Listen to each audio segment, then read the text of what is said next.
Il pourrait le tuer en un clin d'œil. Il n'est qu'à quelques centimètres de sa puissante mâchoire lorsque, sans crier gare, elle se referme. Que s'est-il passé après? Le dresseur a-t-il été dévoré, relâché, sauvé par son collègue?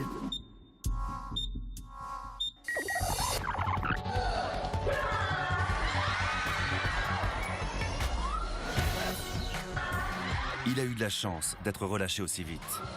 Il ne souffre que de blessures légères. Au cours de l'évolution, le corps du crocodile et de l'alligator s'est adapté pour optimiser leur force de morsure. Ces prédateurs possèdent 3 paires de muscles servant à refermer la mâchoire inférieure.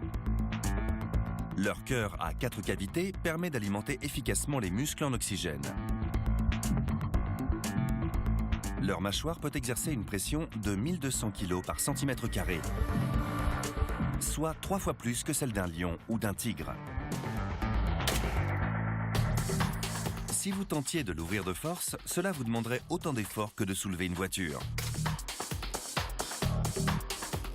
Pour vous échapper, vous pouvez toujours viser les zones sensibles de l'animal, telles que le museau ou les yeux.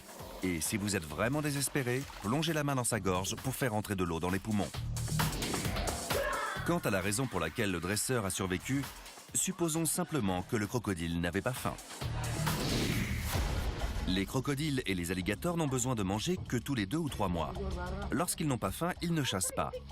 Ainsi, ils économisent leurs forces et évitent d'être blessés. Ce duo d'alligators semble avoir jeté son dévolu sur un chat domestique. Le félin décide que la meilleure solution est d'y regarder de plus près. Il se dirige vers le plus jeune des deux, qui serait bien capable de n'en faire qu'une bouchée. Que s'est-il passé après? L'alligator a-t-il attaqué le chat? Ou le chat a-t-il attaqué l'alligator?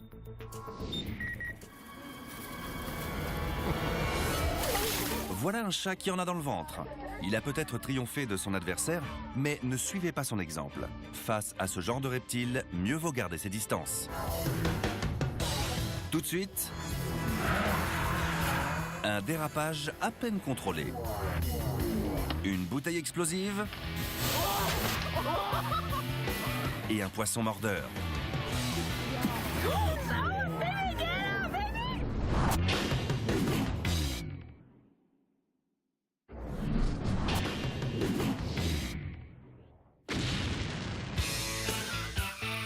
Vous est-il déjà arrivé de prendre un virage et d'avoir l'arrière de la voiture qui part de travers? C'est ce qu'on appelle un survirage.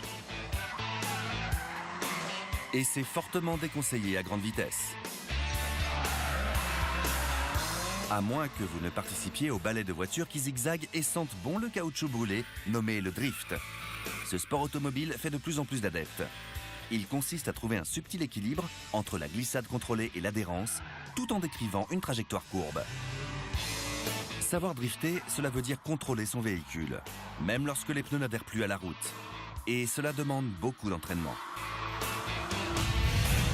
Cet automobiliste prend un virage serré sur une route de montagne. Soudain, il dérive vers un scooter qui roule en sens inverse. Que s'est-il passé après? L'a-t-il percuté ou évité?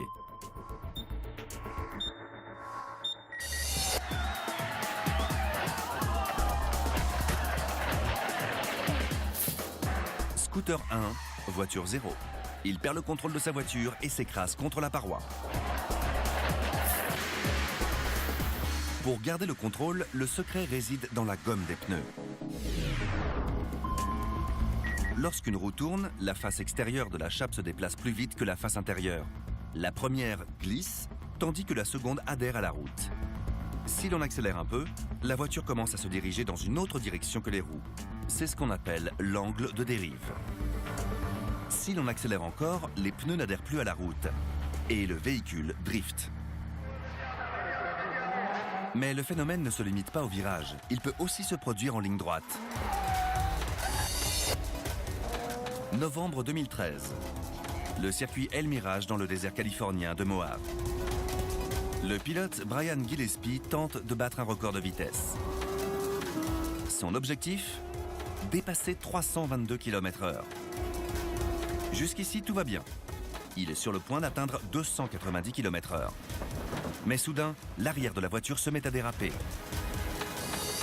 À votre avis, maîtrisera-t-il son véhicule ou partira-t-il à la dérive? Souvenez-vous, l'angle de dérive augmente à grande vitesse. À une telle allure, les pneus arrière n'adhèrent plus à la route. La voiture commence à glisser.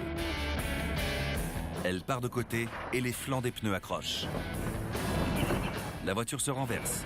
Elle fait 15 tonneaux spectaculaires avant de s'arrêter net.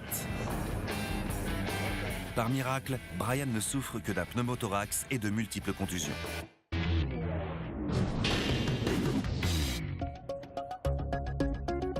Faire des bulles, c'est amusant. Mais parfois, c'est aussi imprévisible. Ces deux ados sont sur le point d'en faire les frais. Armés d'un bonbon à